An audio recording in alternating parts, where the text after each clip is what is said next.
It is a strange thing how little, in general, people know about the sky. It is the part of creation in which nature has done more for the sake of pleasing man, more for the sole and evident purpose of talking to him and teaching him, than in any other of her works, and it is just the part in which we least attend to her. John Ruskin. In this offering, I will share reality, perception, wonder, archetype, and hopefully a sprinkle of wisdom regarding the sky luminaries. Many are looking to the horizon, to the shape, to computer screens, to other land, to mental models, but not many are looking up at what is actually real and observable. Most notable in the Luminaries' Mysterium is what we call the sun, an epic and enigmatic source of real cycles, real energy, and real wonder. There is nothing new under the sun. Truth is singular and eternal. The sun is a focal point of life-giving heat and light. Only a fool states they know what it is.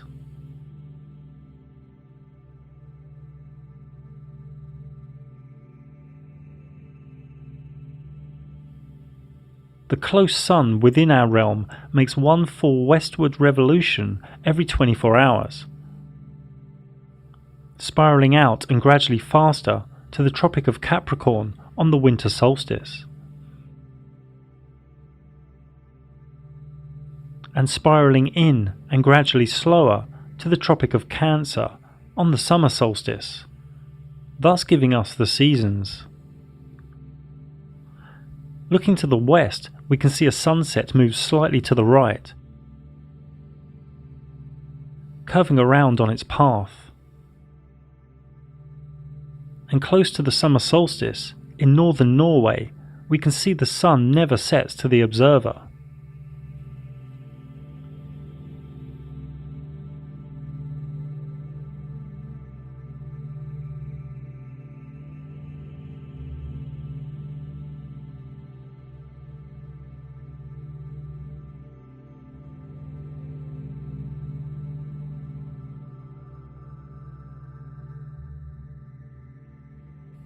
Here is another way to view the summer solstice. The smaller dome here is a human's observable area, and the larger dome could be presented as a flat sky. This is still an unknown. Here is another way to look at the equinoxes.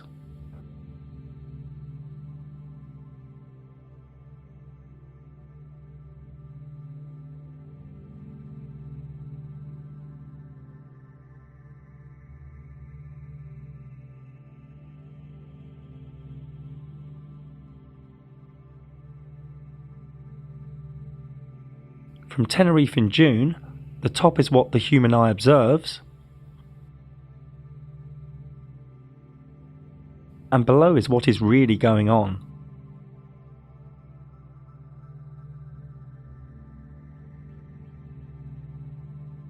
The analemma is where one takes a photo or plot point of the sun at the same time of day, from the same location, over a year. This is from Hong Kong in the Northern Hemisphere, and there is a bigger loop for when the sun is in the Southern Hemisphere, because the sun covers more distance there in its orbit. This clearly shows that the orbit of the sun expands and contracts. It matters not if the analemma is taken from the equator or from the Southern Hemisphere either. The southern loop is always bigger, as one would expect. Here in Stellarium, I have set the time to 5 PM in Europe, faced southwest, and turned on the ecliptic, which is the sun's path. When we keep jumping 24 hours ahead, we can see the sun has completed one orbit each time, and in late May we can see it's getting higher in the sky towards the summer solstice on the 21st of June, and then starts to go lower in the sky towards the winter solstice in December. Don't let anyone sell you the 23 hours and 56 minutes a day nonsense.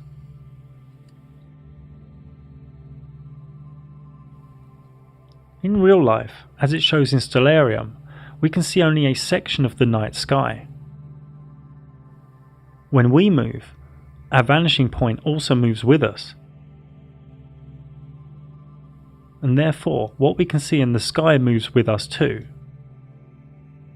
We know the sky appears to the eye as a dome, but this could be due to perspective. I mean, here it looks like the ground goes up and that the tracks go together, when we know these aren't true. The human eye's vanishing point shows us a visual reality that is not always objective. We simply have not unravelled the flat sky or dome mystery yet. This is all new. This awakening of true cosmology only made a comeback in 2014, the year I also first spoke out about it publicly. In many cases, we need to revel in the mystery and enjoy the mystery. The sun comes into the observer's vanishing point. This is known to most as a sunrise. The sun goes out of the observer's vanishing point. This is known to most as a sunset. If we go up in altitude, the sun comes back into one's field of view as the vanishing point has increased. When the sun sets in Japan, it's at its zenith in Madagascar, and also rising in Florida. Some ballpark trigonometry shows the sun is around 2,000 to 4,000 miles away. Well, that is, if it is an actual thing within the rules of known physics, which it possibly isn't. Now, these sunrises and sunsets often appear as different sizes. This is due to one or more of the following: the observer's position, land contour, sea temperature, atmospheric haze, and atmospheric temperature. So how high is our sun? We have seen evidence of localized hotspots.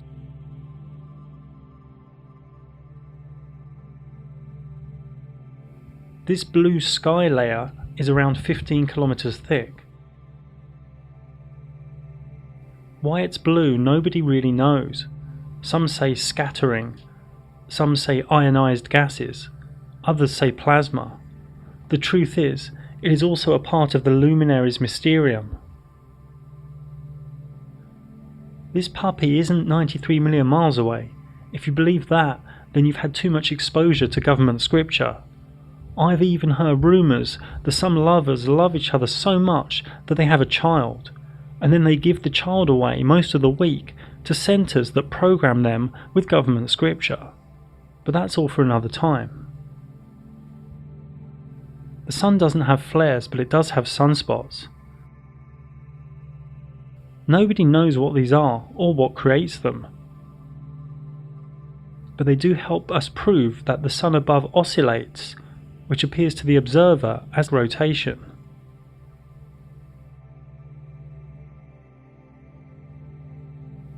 The actual light of the sun does many wondrous and irrational things, near impossible to work out logically. Here is the model for sunlight observation for various months.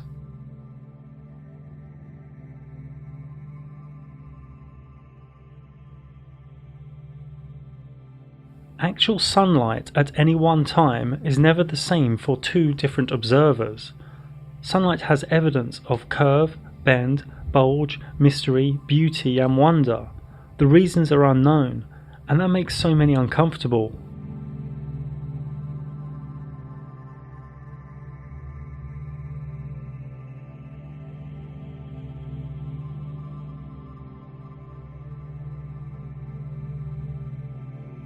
We don't even know if it is really an object.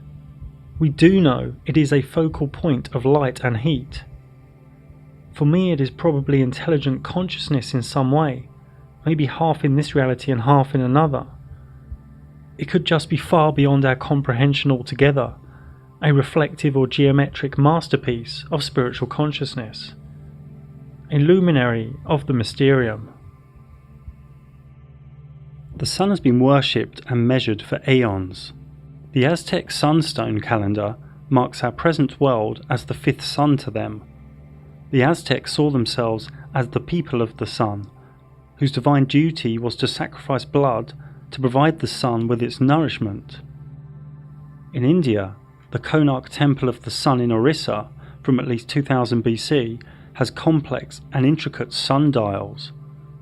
These 24 wheels use complex and detailed shading and measures a magnitude of different units of time and cycles, mostly from sunlight.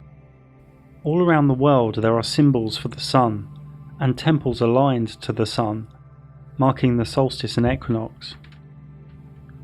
Astrologically, the sun represents one's basic personality, ego, and outward vitality. It rules the star constellation of Leo. There are many sun gods all around the world, from Egypt to India, and to the current Jesus archetype in Christianity. Now, much of Christianity is about the sky luminaries, known as astrotheology. Jesus is the Son of God, the sun that travels through the 12 zodiac signs. 12 disciples he travels around with, 12 brothers of Joseph, 12 tribes of Israel. The Last Supper painting by the alchemist Da Vinci shows all the zodiac signs having the Last Supper of the year before the crucifixion of the sun in November, after the kiss of death by Scorpio, Judas. The birth of Jesus on the 25th of December is when the sun rises from its lowest point of the year. The sun is born. Now, these stories you can find in other sun deities that are much older than Jesus. The Roman Emperor Constantine, pretty much the founder of Christianity, was a sun worshipper, even after he gave Christianity to the masses in the early 4th century. He also changed the day of worship from the Sabbath to Sunday. The sun was a big part of the secret recipe for the Hermetic alchemists, for the creation of the Philosopher's Stone. And it sits at the centre of the Kabbalistic tree of life. In the Srimad Bhagavatam, it states in 11.22.31, sight, visible form, and the reflected image of the sun within the aperture of the eye all work together to reveal one another. But the original sun standing in the sky is self-manifested. Similarly, the Supreme Soul, the original cause of all entities, who is thus separate from all of them, acts by the illumination of his own transcendental experience. As the ultimate source of manifestation of all mutually manifesting objects. Democritus, in BC, said a quote that will help us as we continue through the other luminaries. It will be apparent that it is difficult to discern which properties each thing possesses in reality. The moon is the other large luminary in the sky. It has always been an enigma.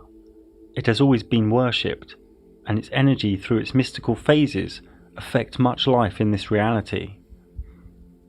A mystic once said, "Look at the moon in the sky, not the one in the lake." Another said, "Moonlight drowns out all but the brightest stars." A Taoist author once said, "The moon does not fight, it attacks no one, it does not worry, it does not try to crush others. It keeps its course, but by its very nature, it gently influences." The moon is the same size and distance as the sun, and follows close to the sun's path, the ecliptic. The moon takes about 24 hours and 51 minutes to complete a revolution above us, slower than the sun. The moon is always close to the ecliptic, within 5 degrees above or below. It also comes and goes, just like we saw with the sun. The moon crosses the sun's ecliptic approximately every 2 weeks. These crossings are known as lunar nodes. If it crosses the ecliptic at full moon, we have a lunar eclipse. If it crosses the ecliptic at new moon, we have a solar eclipse. Remember this for later. The moon takes an average of 29 days, 12 hours and 44 minutes to go through one lunar month, one lunar cycle, from new moon through waxing, full, waning, back to new moon. Because of this motion, the moon has a point in time each lunar month when it is closest to the Earth, perigee, and a point in time where it is farthest from the Earth, apogee. The Sun moves faster than the moon. The Sun catches up with it, creating a new moon, and then speeds ahead of it. More accurately here, we can see the lunar phases are caused by the relative geometry of the moon to the Sun in the flat Earth sky. These two luminaries are linked by what one could call pranic, magnetic electro, or chi energy. The first quarter moon is when it is half illuminated and occurs when the Sun and Moon are 90 degrees apart in the sky. At full moon, the moon is fully powered and fully illuminated when the Sun and Moon are 180 degrees apart in the sky. The moon self-luminates and self-deluminates. It powers up and powers down. There is evidence to suggest this geometric relationship creates the tides in the oceans too, as salt water is ionized and can react to magnetic electro. Another way of talking about the motion of these luminaries is to say the moon travels 14.5 degrees an hour and the Sun 15 degrees an hour. So the moon loses 12 degrees a day on the Sun. People are okay that the Sun is self-luminating, so people should also be okay that the moon is self-luminating too. A nice way to remember if the moon is waxing or waning is if it is like a letter C or D. A cat goes, waning, and a dog comes, waxing. These phases can be known far into the future due to the Sun and Moon's constant speeds. This works as a geometric clockwork, a calendar in the sky so to speak. Chinese, Thai, Hindu, Islam and Hebrew calendars still today are linked to the moon cycles, the lunar month. If one photographs the moon 51 minutes later on successive days, note due to the moon rising about 51 minutes later each day, over one lunar month it will trace out its own analemma. The moon can be seen above in the sky at the same time in distant places. Depending on where one is on a line of longitude, depends on what degree of rotation the moon will be. To a stationary observer, the moon also appears to rotate as it moves from east to west in the sky. This is only due to perspective. The moon is not actually rotating. It will appear to rotate one way until it is above one's head, and then the other way. Regardless of location, every human on Earth has only ever seen one face of the moon. Therefore it is rational that it appears to many human subconscious and conscious mind as spherical. In a waning phase, the closer the Sun gets to the moon, the more power, or self-illumination, the moon loses. And when the Sun is very close to the moon, it loses its power, it loses its self-illumination. The moon disappears. Some say we should really see a black silhouette. We don't though, we see nothing, and can pick up nothing with cameras or telescopes. It's just not there. This new moon really could be just that, a brand new moon, and we will layer up on this information later. Then a few days after new moon, at the waxing crescent phase, one can see the slither become illuminated, and the moon starts gaining its power again. Even at other times during the lunar cycle, we can very rarely see something appear to go through the moon, and in this footage it is unknown if this is a star, wandering star, or high altitude drone. At other times, the moon appears as though the blue sky is coming through the moon, but the moon is higher than the layer of blue sky. So is the moon semi-transparent here? Is the moon not totally there in these instances? When the moon is half illuminated, is the other half there or not? Again, the Luminaries Mysterium has not given us a clear and rational answer as yet. We don't know. We have to continue to revel in the mystery. We don't know what the moon is.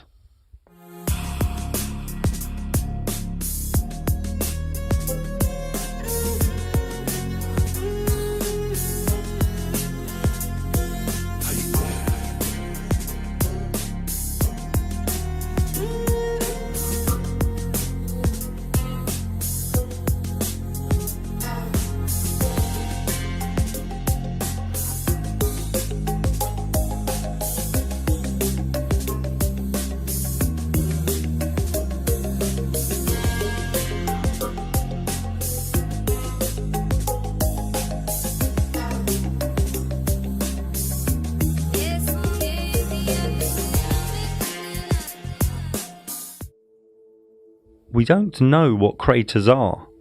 In truth, they are just different shades of light and dark. Worth noting though, that in the electric universe community, laboratory experiments using electric arcs by plasma physicist C.J. Ransom created craters. Is the mainstream story for the 22-degree halos another wild myth?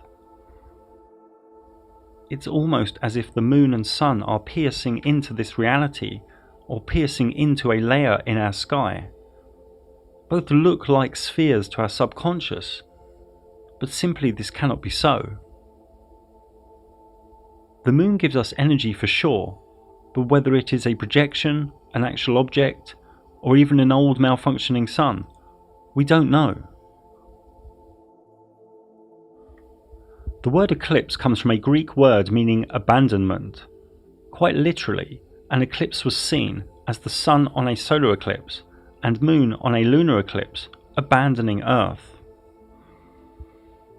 The lunar eclipse is only possible exactly on a full moon, when the sun and moon are directly opposite, and also when the moon is at the crossing point of the ecliptic, at the lunar node, when H1 and H2 in the image are at the same altitude. This is all akin to a super tight and accurate astrological aspect of opposition. Any solar year has a minimum of 4 eclipses, 2 solar and 2 lunar, and it is possible to have up to 6 or 7 eclipses in a single solar year. The moon is full, fully charged, and then it loses power, preparing energy, retracting. Then it sparks, surges, pulses. The moon becomes reddish as it continues its potent energetic link with the sun. A pranic or magnetic electro handshake with the sun. Blinking, flickering.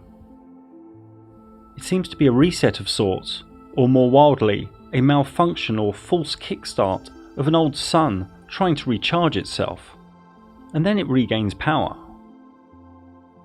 The lunar eclipses are seen where it is night time, and over a massive land space with the same intensity.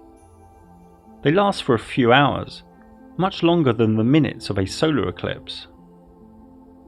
The change in colour during a lunar eclipse is seen simultaneously by people in different continents, and because of this, the obstruction theory from old Vedic myth is impossible. The theory that it is obstructed by another celestial body, such as Rahu, Ketu, Shadow Planet, Mount Meru, Black Sun or Lilith, is easily debunked, as it would only be visible in a small location.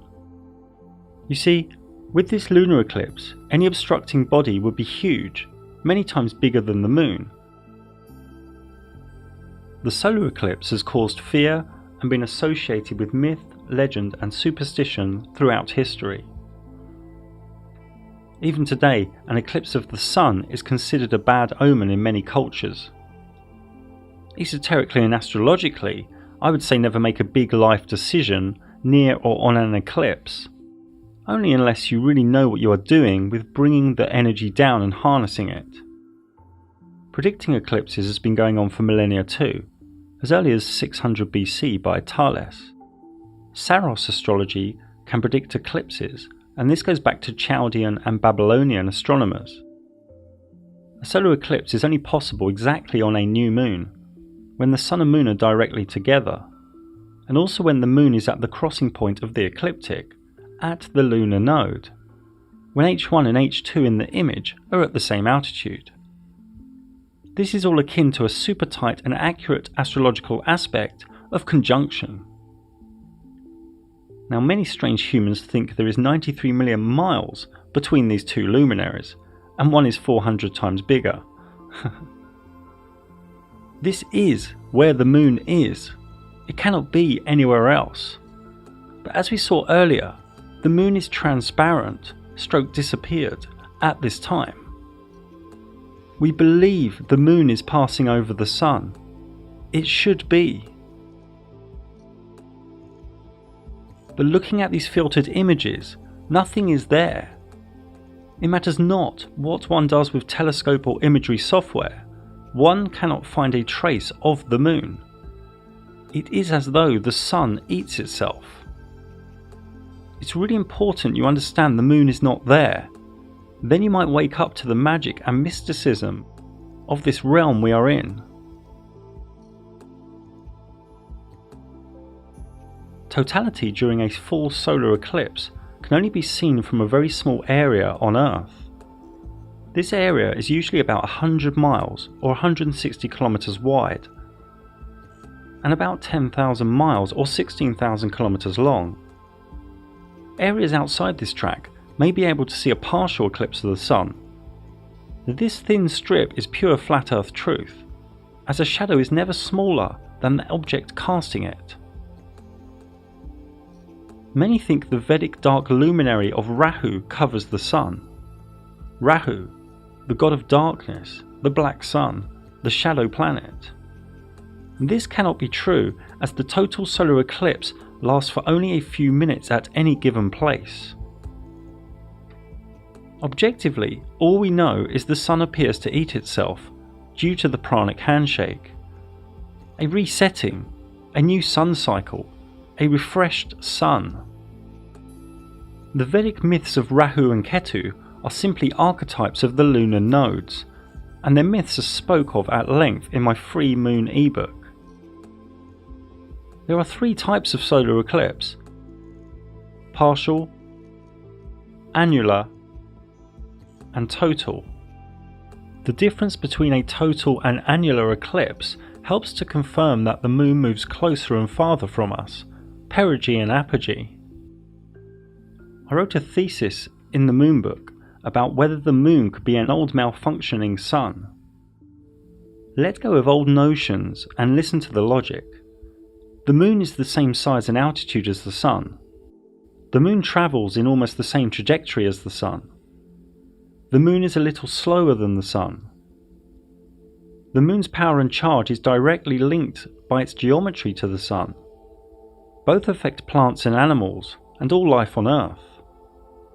Both have evidence of being magnetic electro in their nature. There are many ancient myths as to which sun we are in. For example, Aztecs say we are in the fifth sun, and my free moon book contains many other supporting myth, legend, and pantheon. The moon is awash with mystique, myth, superstition, and esoterica. The new moon is like a start of a wave, the start of new intentions. The full moon is like the crashing of the wave, and the waning moon is like the decay of a wave retreating. A healthy woman in her power has her menstrual cycle during or near full moon or new moon. It is more beneficial esoterically to fast or cleanse the days before a new moon. At full moon, the pineal gland opens more and the spiritual veil is thinner, so to speak. Most humans have dense energy and live in the five senses and personality matrix, and are disconnected from the moon's energetic cycles. The moon phases also affect the planting of crops and plants, and many other things. In astrological terms, the moon is one's soul, emotions, moods, and subconscious, and is home in the sign of Cancer, which links to feelings, trust, intuition, nurture, and mothering. The moon has over 100 deities from all around the world, dating back millennia. These cover moon worship, adoration or veneration of the moon, a deity in the moon, fertility, or a personification or symbol of the moon. Most notably Diana with the Romans, and the earlier Greek Selene, Artemis, Hecate triad. Some even say Islam and Allah came from a lunar cult, from pre-Islamic Arabic myth. In Hermetic alchemy, the sun and moon need to be reconciled within the self. The inner male and female, logic and emotion, communication and feeling, all united in perfect balance before the elixir can be achieved. The moon is the violet ninth Sephiroth in Kabbalah, and is linked to initiation and many other things. In ancient Arabia, the moon's path through the 12 zodiac signs over a lunar year was split into 28 lunar mansions. with each one ruled by a spirit that could be invoked. Talismans and amulets were used within this system too. No matter which mansion, benevolent magic was done on waxing moon and malevolent during waning. This system was popular in the Renaissance period in Europe, and one can still find it in use to this very day. Her charms are for sure a mystery unto herself. The word planet comes from the Greek word planetos, meaning wandering star. The wandering stars are 8 specific luminaries in the sky. From the left in the image, Mercury, Venus, Mars, Jupiter, Saturn, and the dimmer and slower Uranus, Neptune and Pluto. The wandering stars are rays of energy, and they represent certain ideas and archetypes that all ideas and archetypes root back to. A conception of the universe, inside you too. The macrocosm in the microcosm in the macrocosm, as above so below. Each of the wandering stars are linked to certain symbols, myth and deity, as we will soon see. This ancient geocentric model was actually pretty close to the truth, and lasted for over 1,000 years before the elite smashed it up. The error here is that each of the wandering stars are actually all quite close to the ecliptic. Each are probable to be a similar distance from the Earth, but correctly here, some are faster than others.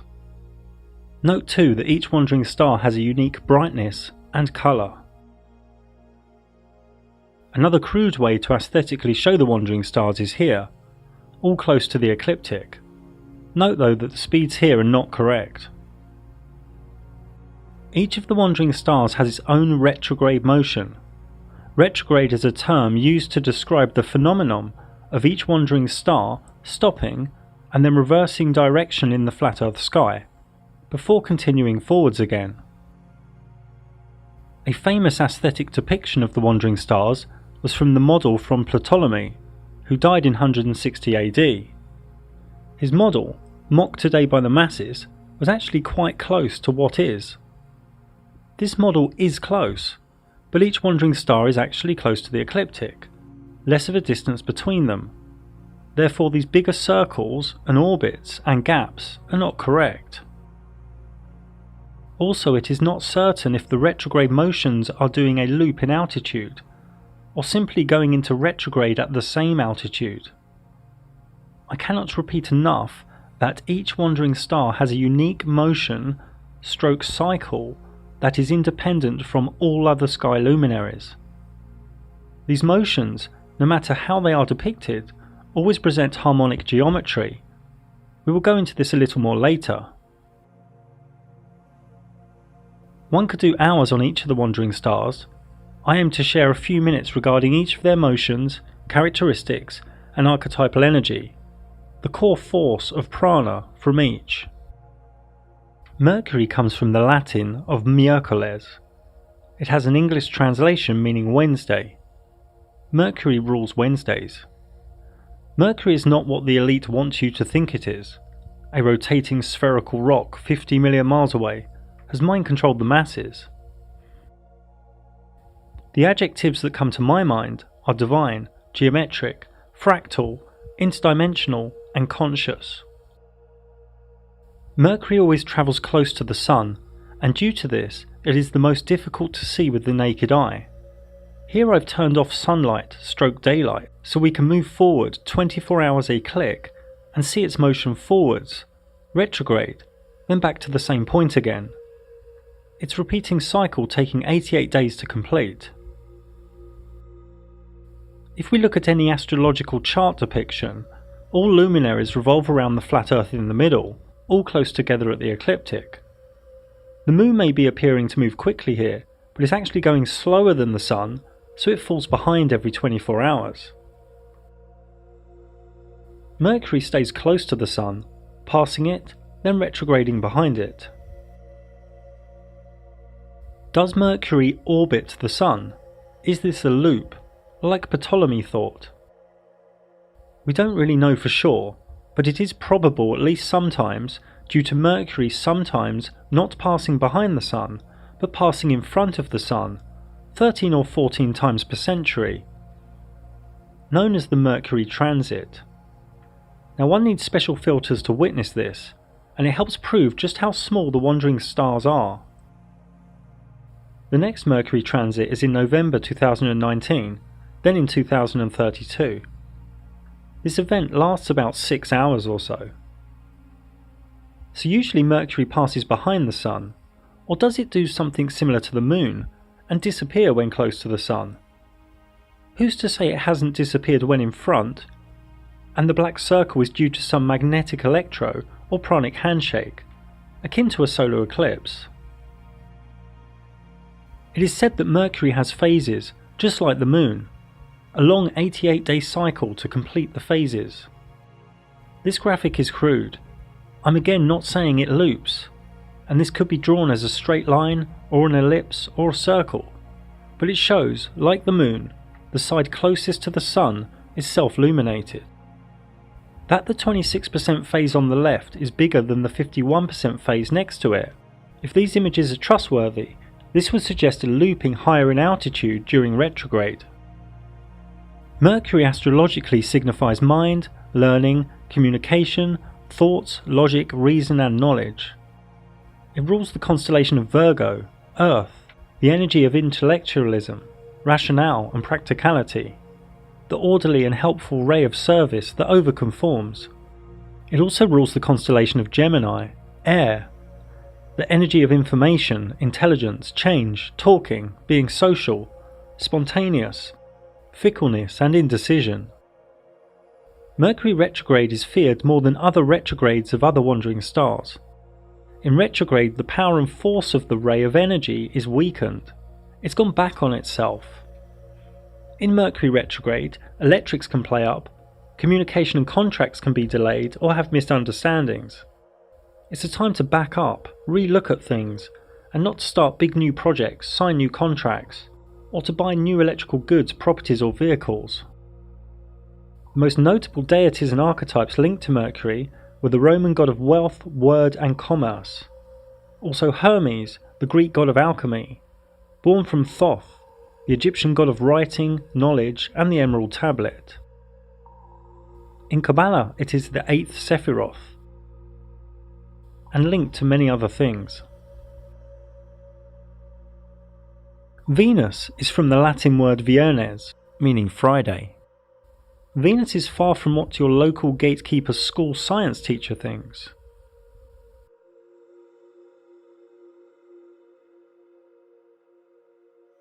Here we can see the Sun and Moon, Mercury in orange and Venus in small white.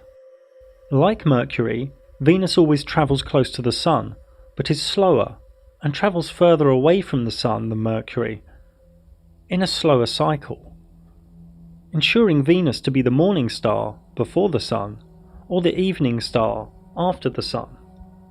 This Venus cycle takes 225 days.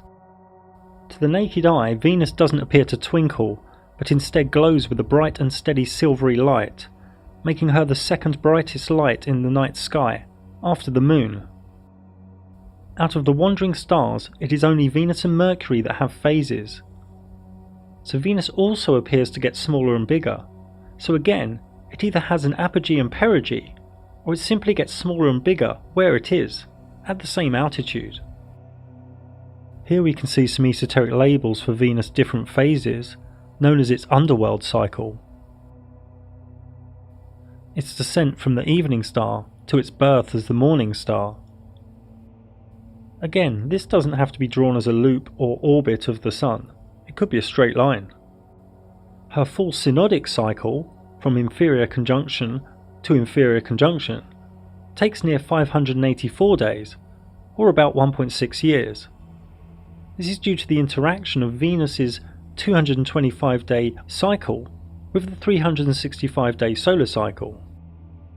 Now Venus, whether it loops around the Sun or not, when it conjuncts with the Sun, it creates these 5 points. And these 5 points are in perfect geometry above us. This is known as the dance of Venus. and these 5 points make the perfect pentagram. Fractals in the sky. This was all known to the mystics of the Renaissance period. This is the current Venus cycle within its current dance. Venus also creates geometric patterns with Mercury, all from a random Big Bang, they tell your children, via their worldwide mind control program. Venus is the only other wandering star, as well as Mercury, that sometimes appears to pass in front of the Sun. Like Mercury, we don't really know if it is in front of the Sun, or in the Sun, or if it disappears like the Moon due to some pranic handshake. A Venus transit is more rare though. This reoccurrence pattern of 8 plus 105.5 plus 8 plus 121.5 years repeats itself in the catalogue of Venus transits. An example of this pattern is in the transits of 1874, 1882, then 2004 and 2012. Note that Venus appears larger than Mercury when transiting the Sun.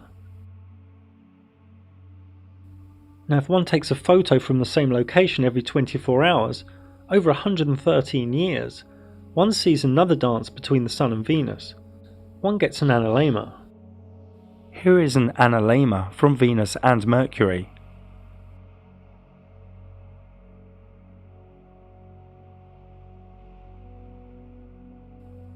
It can be argued that both orbit the Sun.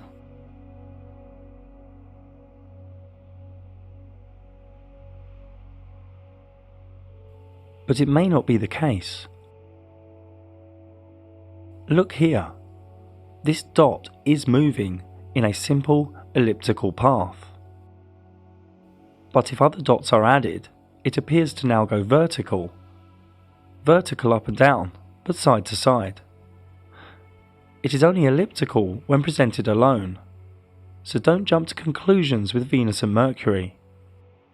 Venus astrologically signifies aesthetic beauty, romance, courting, relationship dynamics, gentle harmony, grace, and the sensual feminine. It rules the constellation of Libra, air, the energy of balance, harmony, the lover, analysis, and strong mind. It also rules the constellation of Taurus, earth, the energy of nature, luxury, possessions, and grounded endurance. Venus retrograde is not really the time to start new big relationships or to get married. Linked deity and archetype include Isis, Aphrodite, Cleopatra, and the Roman goddess Venus. In Kabbalah, it is the 7th Sephiroth. And this tree of life is many things, including a meditative glyph and a table of classification, where every myth, herb, gemstone, scent, and deity ever known will find its rightful place upon the tree. In a Sephiroth, or in one of the 22 paths. The old Mayan Dresden Codex was all about accurately measuring Venus cycles, and on the last page depicted a cataclysmic flood. Mars, Saturn and Jupiter are less complex. They simply move around the ecliptic with no care for the Sun or any other luminaries. They each sometimes go retrograde too, but no phases and no transits. Luminaries in the sky, simply doing their own thing. They say Mars has 2 moons, Jupiter 64, Saturn 62, but there is no evidence these are moons. We can just see a few small luminaries in the sky that hang out with a bigger luminary. There is also no evidence of any rings at Saturn.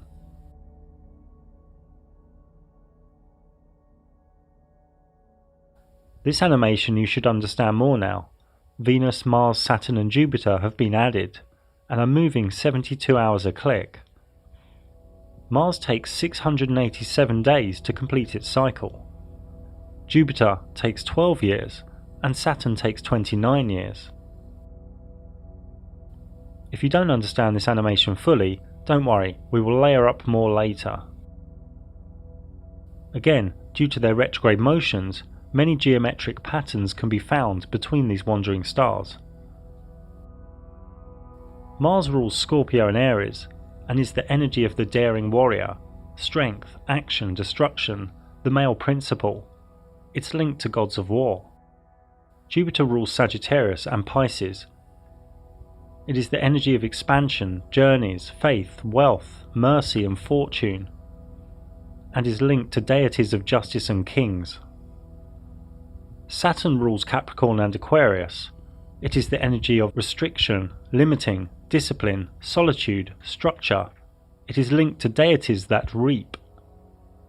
Many people freak out due to the archetype of Saturn that eats children. This is really just to show that it is slow and returns when one is no longer a child. But for sure, the current elite do like to munch on a child sandwich when they get together. In Kabbalah, Mars is the 5th, Jupiter the 4th, and Saturn the 3rd Sephiroth. And again, each force of energy has many attributes in the Kabbalistic tables of correspondence.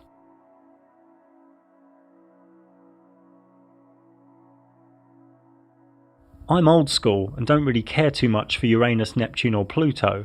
They are so dim and slow, and they were only discovered in recent centuries. They say Uranus has 27 moons, Neptune 13 and Pluto 5. Again, just tiny lights in the sky that hang out. These three generational forces simply move around the ecliptic super slow. Uranus takes 87 years, Neptune 165 years, and Pluto 248 years to get back to the same place, on the ecliptic. To complete their cycle, to get back to the same place on the ecliptic. They are known in the matrix as outer planets, but in reality they are simply dimmer and slower, and there is no evidence they are further away. Due to points of retrograde over tens of thousands of years, Uranus and Neptune will do their own geometric dance. Uranus is the energy of rebellious change, freedom, revolution, and awakening. Neptune, the energy of dreams, mystic awareness, and idealism. Pluto, the energy of subconscious forces, death and rebirth, power, obsession, and truth. There is a whole host of geometry in the sky when looking at various combinations of wandering stars, but no evidence of spheres, rocks, gas giants, light years, or any other of the government fairy tales. The wandering stars are each magnificent and radiant forces of energy that contain the human psyche and our subconscious archetypes. The wandering stars have many tables of classification and attributes.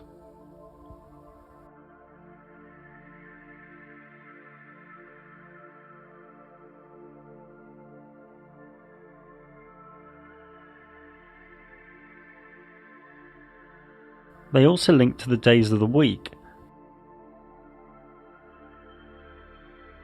and this star shows the order too.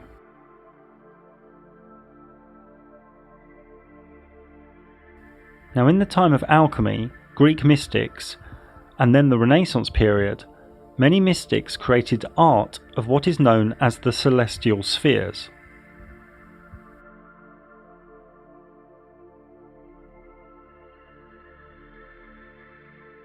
This isn't calling any wandering star a sphere, or showing their distance, or physical order.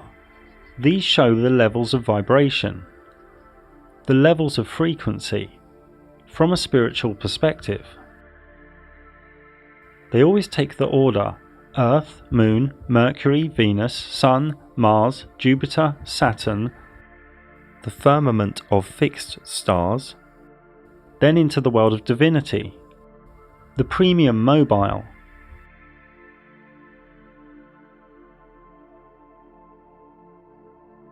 paradise, infinity. Many allude to the idea a council of gods reside here, each from one of the celestial spheres, each of the wandering stars. Through the celestial spheres, into heaven. Even Dante alluded to this in his cosmology. As did Robert Flood. But what does this all really mean? This is all Kabbalistic, the soul's journey to Godhead while within the body, within the same carnation, starting at 10, the 4 elements on earth, up to 1, the Godhead. In Kabbalah, when we actually see a wandering star with our eyes, for example Jupiter, this is the densest of the 4 worlds within that luminary. There are another 3 levels of vibration spiritually for each wandering star that the eyes cannot see. And Kabbalah uses these forces as a climbing frame and roadmap, so to speak. Many of you have fear of this information and call it bad, but Kabbalah and rays of energy in this realm are neither good or bad, they just are. The key is really the individual's own level of purity. I go into this much more in a book I wrote over 10 years ago now. Now, Cornelius Agrippa was a German theologian and Christian mystic. He wrote the Arbitell in the early 1500s. In his system, he created a clean and divine way, using the correct day and planetary hour, of having commune with the God force from each of the celestial spheres, from each of the 7 sacred wandering stars, also known as the Olympic spirits from ancient Greece. These are like the one thing on a lower arc. They are fragmented aspects of its power. The Arbitell tells us that Olympic spirits, well, gods that rule the wandering stars, inhabit the firmament, which was the air and regions of space that held the stars together. The job of these gods is to declare destinies so far forth as God allows them. The gig here is not to worship the Olympic spirits, but to balance them in oneself and then move on to attain a unity with the God who expresses itself through these 7 rays. In the great book Corpus Hermeticum, it states in the book of the Sacred Sermon, "And the gods were seen in their ideas of the stars, with all their signs, and the stars were numbered, with gods in them. Also, and heaven was seen in 7 circles, its gods were visible in forms of stars with all their signs, while nature had her members made articulate together with the gods in her, and heaven's periphery revolved in cyclic course, borne on by breath of God." Now for me, one reason for the NASA mind control and fake cosmology is that they really don't want people knowing this stuff. They even have so-called truthers, spiritualists, religious people and New Agers against this information too, cowering in fear, unable to objectively research. You see, this magical realm we are in, if known by the masses, would bring their whole physical-based system of control, greed and selfishness down in no time at all. So they spend hundreds of billions of dollars bringing everything into the dense physical. They are hiding divinity every way they can. You see, people walk past a statue of Michael or Mary, no problem. People put a priest between them and God, no problem. But talk about the gods within the celestial spheres, the Olympic spirits, and people freak out. The levels of conditioning are far beyond what is rational. And where do you think the Olympic rings came from?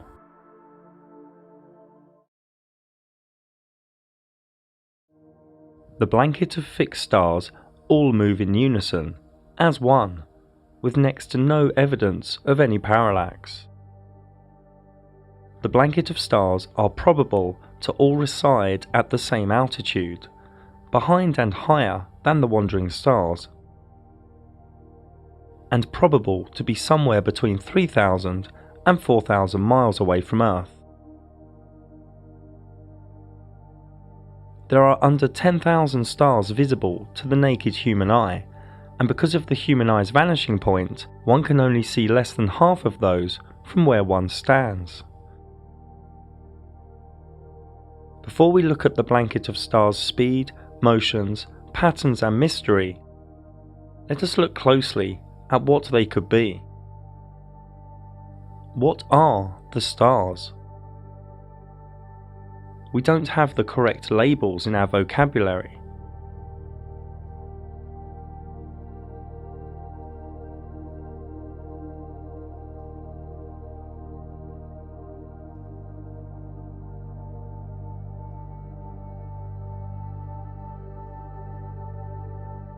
The words that arise for me are geometric, intelligent, fractal, divine, holographic, interdimensional.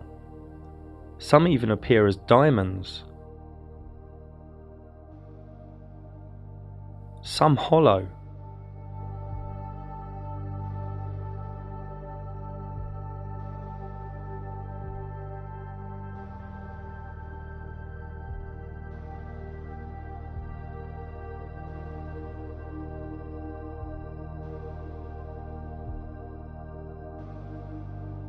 Is water involved? Is luminescence involved, where high-frequency sound waves in liquid cause a bubble to implode into light? Are cymatics involved?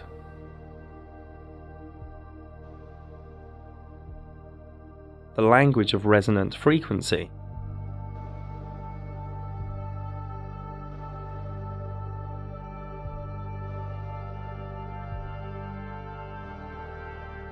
Some even think stars in this reality are technical and related to these metal balls that are said to fall to Earth.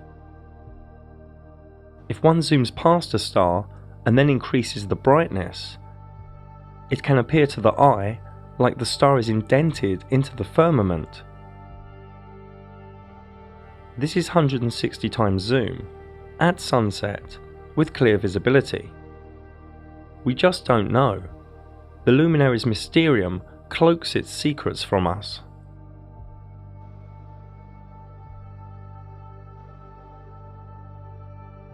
The blanket of stars revolve around Polaris, the North Star above the central North Pole. With time-lapse we can see this, day after day, rolling out the lie of four motions. To find Polaris in the northern sky, just look for Ursa Minor or Ursa Major. From Chicago we look north and we see the stars rotate around Polaris, and from Paris.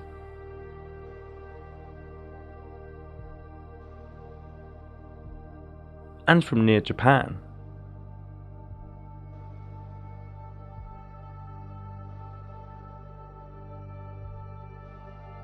This is from southern Spain. The stars complete one cycle, stroke one revolution, every 23 hours, 56 minutes and 4 seconds, making them a little faster than the Sun, with the Moon being the slowest of the three. Here is a macro way to present these northern star trails.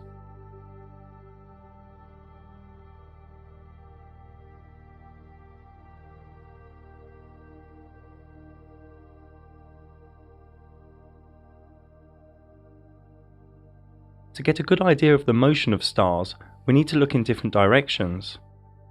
Here is from Arizona, in southern USA, looking west,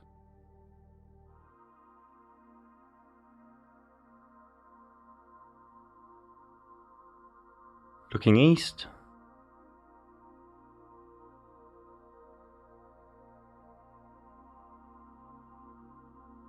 looking north,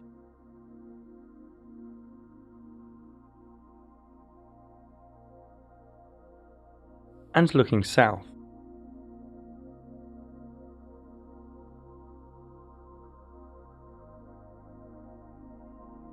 There is a ring of 12 star constellations behind the ecliptic, known as the signs of the zodiac. This is the same even if one is in Chicago, North Mexico,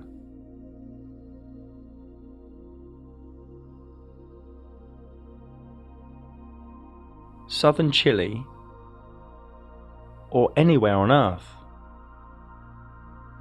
So if one splits the circular 360-degree ecliptic up into 12, one gets 12 times 30 degrees, each being a sign of the zodiac, which all takes 23 hours, 56 minutes and 4 seconds to revolve above us.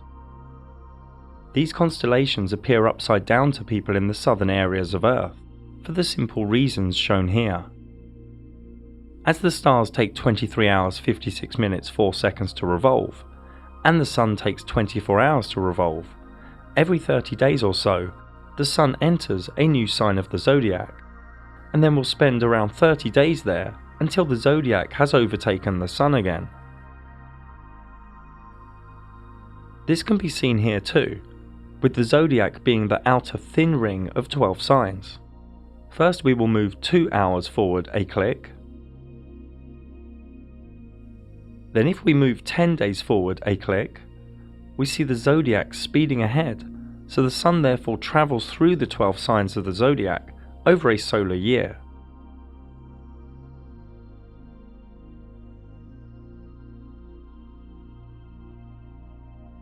Due to us knowing all of the main speeds in the sky now, here is the approximate time each luminary spends within each of the 12 signs of the zodiac. We will come back to the zodiac again soon. Many naturally think, whether under a dome or a flat sky, that all the stars move in unison the same way, but this isn't so. South of the equator, an observer can see a wheel in the sky to the south, spinning in the opposite direction. And here are more examples.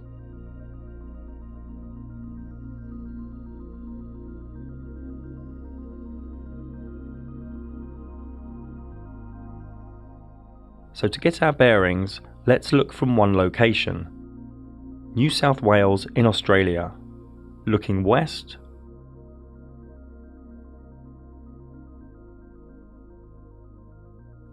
looking east,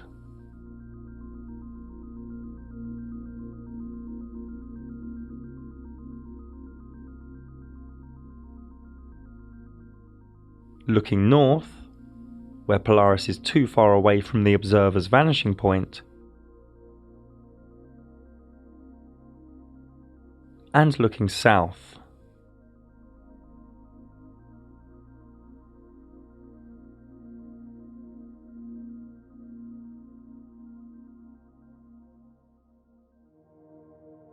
So this wheel at the south is interesting for two reasons. One, it creates a fractal if caught on time-lapse photography at different intervals, a bit like this. And two, because at 3 different locations on Earth, the exact same southern wheel can be observed in the sky. Again, this could be under a dome or a flat sky, but having the same 3 wheels in the southern sky is still currently fully unexplained, using the logic we know thus far within this realm. Some say reflective duplication. Some say it is the North Stars refracted, reflected, or warped in some way. Others say perspective, but super interesting and relevant is that this southern wheel also takes 23 hours, 56 minutes and 4 seconds to revolve. We just don't know all the answers to the Luminaries Mysterium. The precession of the equinox is a real phenomena. Over 26,000 years, the whole blanket of stars completes a tiny wobble, ensuring that the exact point above the north celestial pole moves in a small, super slow circle. This is all known as the Great Year. If we go as north as possible on Earth and look up with the equatorial grid on, Polaris is at the centre. Now if we turn the azimuthal grid on, we can see Polaris off-centre, and if we change the year by 2,000 year chunks, the whole blanket of stars moves ever so slightly. The Earth isn't moving or tilting or wobbling, it's the blanket of stars moving.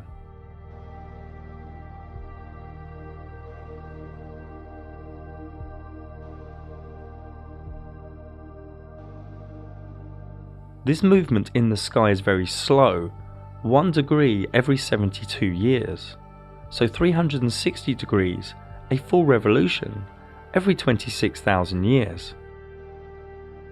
The motion of the stars is like this. The zodiac signs move in one direction on the ecliptic, but the wobble is in reverse, hence the words precession of the equinox.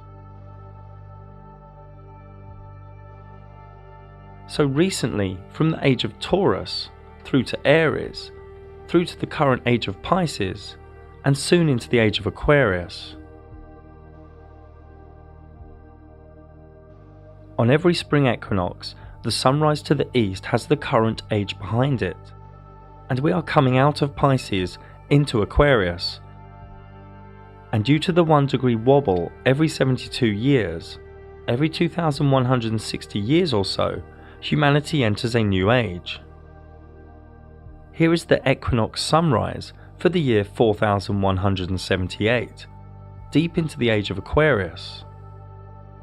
So the sun goes slowly through all 12 signs in reverse on the spring equinoxes, before completing the great year, the precession of the equinox. This new age of Aquarius is arriving within the next 200 years or so. Aquarius is open-minded, inventive, intellectual, reformative, and adventurous. It is also unpredictable, defiant, unemotional, and rebellious. It focuses more on the group than the singular. The current system in illusory Pisces is already in its dying days before this new age ushers in.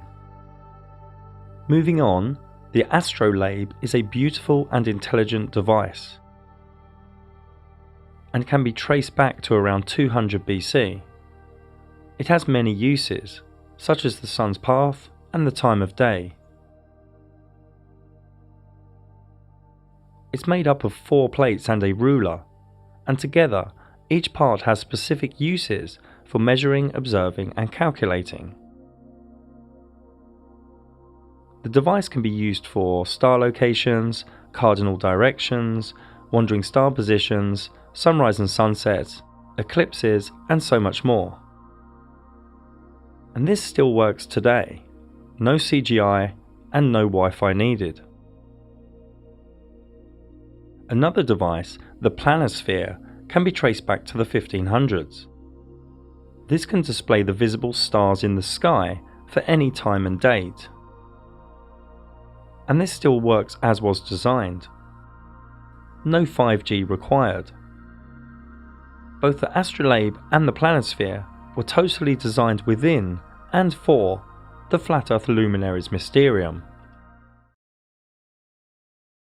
The zodiac is a wealth of energy, wisdom, archetype, and meaning. Nobody knows who first grouped the 12 constellations on the ecliptic, but it is ancient, received from a higher state of consciousness, pre-flood for sure. Each sign has been anthropomorphized as figures, animals, and archetypes. Each sign has been studied and wondered over by mystics, astrologers, healers, and artists. The zodiac splits up the 12 months, 4 seasons, solstices, and equinoxes. Each star in the sky gives us energy, and why would you not believe that? The luminaries of the sun, moon, and wandering stars give us energy, and each star also gives us energy. Therefore, groups and clusters of stars also give us energy as collectives. Each sign has its own energy signature, its own archetypes. The sign motivates any wandering star within it, and asks the wandering star what is it seeking. Each zodiac sign is within one of 4 elements, one of 3 quadruplicities, and also a gender. As we already know, The wandering stars travel through the signs at different speeds and durations, and each sign has a ruling wandering star, and also a wandering star that when within it is in its exaltation, detriment, or fall.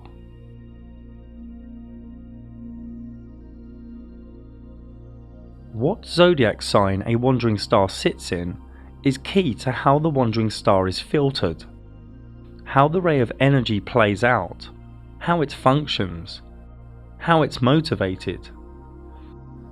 And each combination of wandering star and sign is vastly different.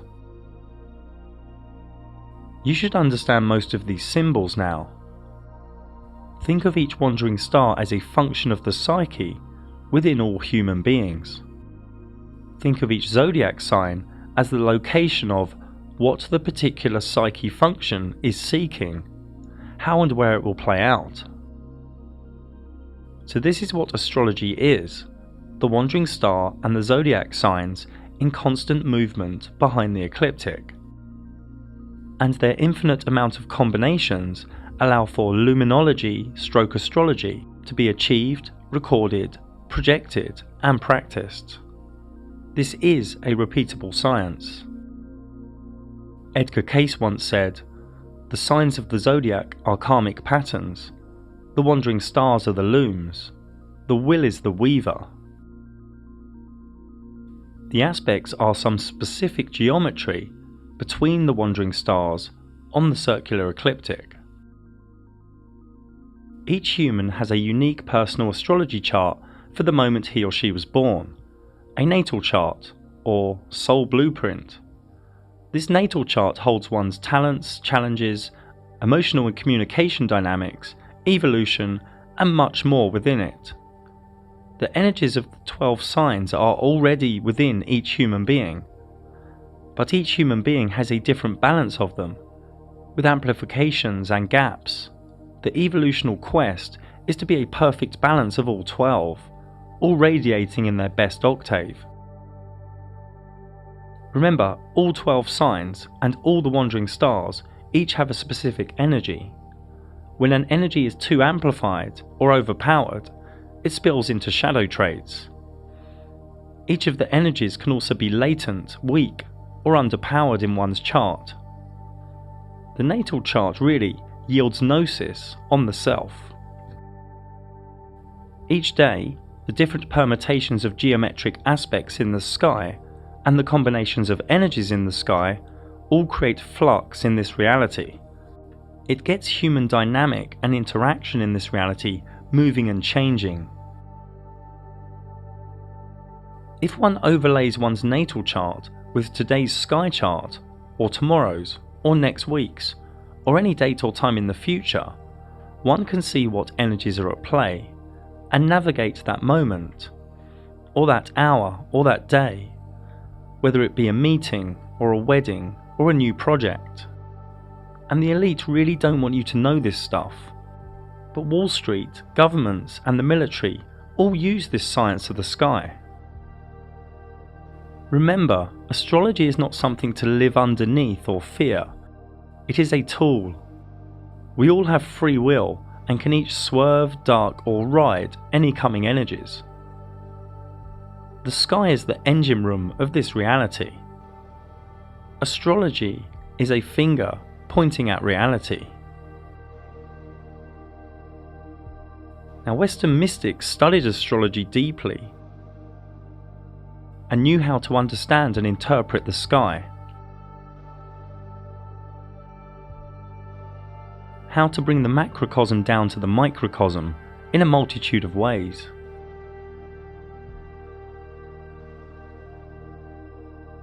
Many self-initiatic mystery schools had an experience where, in a vivid dream or altered state, all the stars would fall into the person at once, and the initiate would wake up with a jolt, at a higher vibration, changed.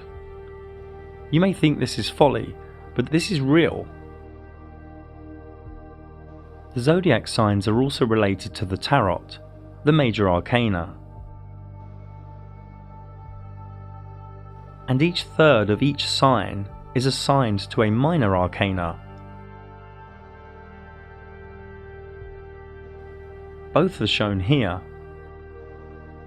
The profane think tarot is just for divination, but the tarot energies are forever present through the sky, through time, fitting like a glove to the energies of luminology. It might be wise to ask yourself why astrology is not taught at colleges or universities. I have had over 100 Flat Earth astrology clients, and for a deeper look into the changes Flat Earth brings, plus more about signs, aspects, orbs and houses, please see my dedicated video on this same channel. There are Flat Earth zodiac clocks and zodiac symbolism all around old European churches, so it's a little bit strange that many modern day Christians look at astrology as something bad. So sit back and take in the next minute or so.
We still need to cover some of the other luminaries in the sky, ones with wild stories within the zombie matrix. The idea of galaxies is deranged, just a luminary of cloudiness in the sky. This is what they call Andromeda. The idea of a black hole is idiotic, just a luminary that pulses in the sky. The idea of nebulas is demented, just shaped light in the sky. The elite tell you it is an interstellar cloud of dust, hydrogen, helium and other ionized gases, that the Orion Nebula is 1,300 light years away and 12 light years in radius. I mean, tell a tall story or what? I mean, this elite are smart, but also very psychotic. This is the Heart and Soul Nebula. A comet is simply a cyclic luminary in the sky with its own cyclic path, with no care for the ecliptic.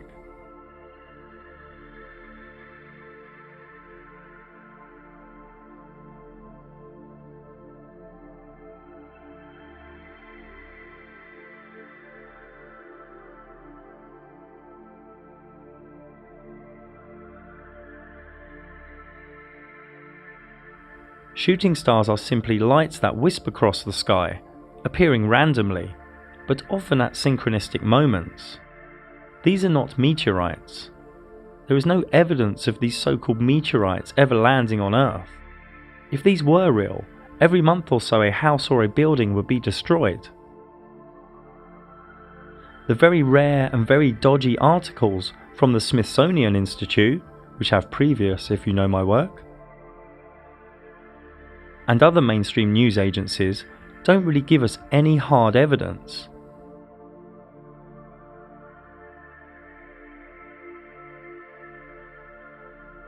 These scorched rocks do exist though, but obviously they do not come from the fairy tale that is outer space. This is supposed to be the biggest meteorite on Earth. No crater nearby, no witnesses. Now, to diverse just a little bit, giant craters probably were created from sinkholes or from some ancient technology. We don't really know. But we do know that a lump of rock didn't land and then just vaporize on impact. And we know that a fireball making a big dent in the ground isn't really rational. More on the cover-up of meteorites and craters is in my Edge documentary. Now, meteor showers are just cyclic, wispy luminaries that come in groups. The Perseids shower every August is the brightest. The dense and cloudy area of stars in the sky is known as the Milky Way. This is not really what this was called. This was called the Great Rift, or the Dark Rift, by different people all around the world. I did a whole documentary exploring some of the ancient myths and knowledge surrounding this area of the sky luminaries. Feel free to check it out. The Northern Lights are highly probable to come out of the North Centre. We don't know what they are, but they must be linked to magnetic electro and or divinity. The light pillar phenomena occurs rarely and randomly where it is cold. The story of ice and optics doesn't work for me. Going full cult scientism on divine beauty is fool's work. The sky is a giant calendar. The sun tells the time, the moon tells us the day, and the stars tell us the months and years.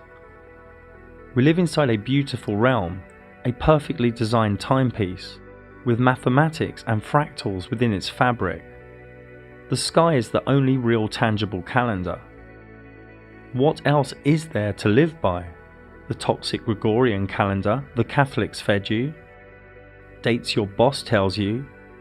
Days of celebration your governments tell you?